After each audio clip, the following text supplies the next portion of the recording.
Após a fuga da explosão da Lua, Bluey, Miles, Yumi e Gemini se lamentam pelo seu fracasso de impedir Morpheus de roubar o Olho da Verdade. Rose diz que Morpheus conseguiu escapar da explosão, mas não tinha o localizado ainda. Em seguida o conjunto vão bater um rango, pois não tinham comido nada desde o resgate de Miles. Nisso Gemini acaba tendo mais uma de suas visões. Sim, mais uma visão. A verdade era que Gemini não era uma criança comum, ela nem mesmo sabia a sua idade, mas a garota tinha a capacidade de ter visões no futuro e até mesmo quando estava aprisionada na Tuomswai ela tinha previsto a chegada de Bluey. Enquanto isso, Morpheus em conjunto com os Enjaniques o mesmo é informado que demorará um tempo até Caos. Sim, aquele que os informou sobre as partes daquele tal corpo era um dos tiranos do universo Caos. Demorará até um tempo até o mesmo lhe dizer sobre a próxima das 3 partes. Vendo isso, Morpheus resolve ir até o planeta Beta para acertar contas com os poderosos do planeta, pois foram eles que caíram na lábia dele. Em uma expedição feita próxima da área da explosão, um investigador espacial surge e recebe relatos dos militares do planeta Erkitaf. Um dia depois, Morpheus chegando no planeta Beta, ele vai até o parlamento da União onde lá, tenta os acalmar para que a culpa do fim do projeto Ômega não recaísse sobre ele. E próximo de convencê-los, o investigador aparece se apresentando como Onigator. No parlamento ele quebra as pernas de Morpheus fazendo com que o parlamento inteiro questione-se, fazendo o mesmo ficar puto da cara. Em sequência Morpheus faz um chamado para Dorak, Ikari e Morphoses. Os 3 questionam Morpheus se deveria matar Onigator, e o próprio diz que sim. Inesperadamente, depois de uma jogada de Onigator, onde ele diz para a mídia se ele for morto, o culpado seria Morpheus. Morpheus vendo isso impede de Dorak de matar o mesmo, e diz para ele e seus irmãos irem embora daquele planeta. Após um tempo, depois de Onigator ter enchido o saco do Acres, Morpheus finalmente elabora um plano para se livrar do investigador de uma vez. Esse plano consistia no próprio fingir sua morte. Morpheus teria que usar o dispositivo que ele usou para se disfarçar de Bluey, mas não nele e sim, em outro. E assim foi feito. Depois de matar um dos investidores do projeto Ômega, colocar o dispositivo de clonagem no próprio enrolado investigador, o Onigator é perseguido e morto pelos militares. O plano de Morpheus foi bem sucedido, o desgraçado agora estava livre de suspeitas, e até mesmo da sua existência naquele planeta. E não só isso, o mesmo tinha colocado explosivos no corpo do investidor, para que os policiais não soubessem do dispositivo de clonagem. No entanto Rose estava vendo tudo, e percebe quão perigoso o filho de Fate era. Mas, o que Morpheus não sabia era que o Onigator tinha um irmão, e que esse já tinha sabido de sua morte e estava em direção a Andrômeda 688. Enquanto isso no templo de Rose, Bluey tem seu treinamento interrompido por um inesperado ocorrido. Um dos 3 familiares de Rose chega todo machucado dizendo que os outros 2 tinham sido capturados por Morphoses, o assassino que tinha roubado a alma de Bengan.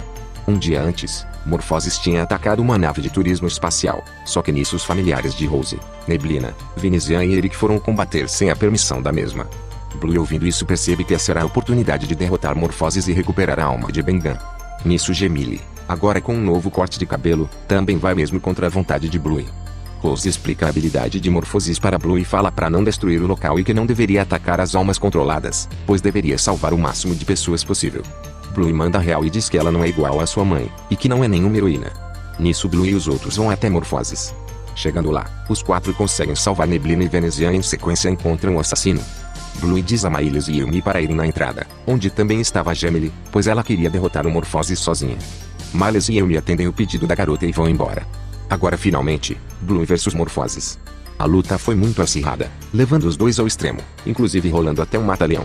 Morphoses tinha um verdadeiro arsenal de habilidades graças ao seu Gilf que dava o controle e a manipulação da alma. No decorrer da luta, é dito que a nave estava dentro da atmosfera de um planeta local e logo a nave iria colidir com o mesmo. E mesmo estando toda desgastada e não podendo usar suas habilidades psíquicas, Bluey vence Morphoses, e leva o mesmo para o templo de Rose. Lá, ela o interroga. Mas o assassino apenas diz que o objetivo de Morpheus era algo vasto que atingirá o universo inteiro.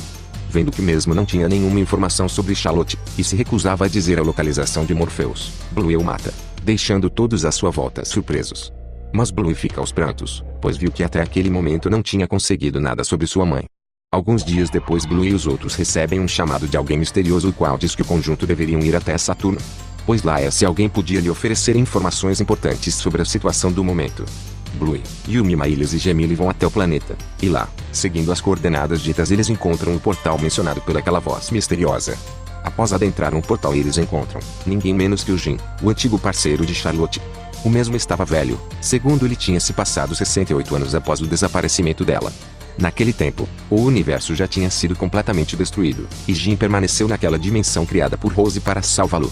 Ele explica o que tinha acontecido com a Charlottona anos atrás. E basicamente, na busca pelos imperadores do universo, após os dois saírem da dimensão de Prismo, algo estranho aconteceu. Os dois foram teleportados para outra dimensão, onde lá encontraram um ser estranho, e em sua testa estava o olho da verdade. Esse mesmo ser teleporta Charlotte para outro lugar, e esse foi possivelmente o lugar onde Charlotte foi possuída por Caos. Sim, Charlotte esse tempo todo estava sendo aprisionada por Caos. Jin diz a Blue que ele tinha achado a dimensão onde estava sua mãe e que podia levá-la até ela. Blue, sem pensar duas vezes, vai, junto com Miles e Yumi, até a dimensão onde Caos estava. No entanto, o monstro era muito superior aos três, e Blue e os outros são completamente derrotados. Prestes a serem mortos, Charlotte, ao ouvir a voz de Blue, retoma a consciência, mas apenas para teleportar a sua filha e os outros fora daquela dimensão, pois a mesma já tinha boa parte de ser tomados pelo monstro. Os três voltam para a dimensão de Jin. O mesmo vem do estado de Blue, diz que ainda havia uma maneira de salvar sua mãe, e que talvez a Charlotte ainda esteja consciente no tempo de Blue. Jin diz que eles deveriam reunir as partes daquele tal corpo em seu tempo, pois talvez eles sejam a chave para derrotar Caos. Ele também diz que deveriam pedir ajuda ao Jin do passado. Blue, vendo isso, retoma sua esperança, mas ela diz a Gemille para permanecer naquela dimensão. Depois de insistir, Gemille decide ficar enquanto Charlotte, Miles e Yumi vão em busca das duas partes restantes, e também encontrar o Jin daquele tempo. Retornando a Marte, os três vão em busca de Jin para que o mesmo pudesse ajudar. Depois de receber algumas informações, o conjunto encontra em uma cidade atacada por terroristas. Depois de conversar, Jin fica impressionado ao saber que Blue era filha de sua antiga amiga. Jin diz que já estava à procura de Charlotte há 4 anos, e por isso resolve se juntar a Blue e os outros. Como o Jin do futuro já havia dito onde se localizava as últimas partes, Blue e os outros, com a ajuda de Rose, vão indo direto para o próximo local. Este lugar também se localizava na Andrômeda 688, e se tratava de um torneio de competições. Rose explica que Blue, Miles e Yumi devem se inscrever com outro nome para não saberem que eles já foram prisioneiros. No entanto, depois de muito tempo, os Engenix finalmente conseguem ter contato com Caos.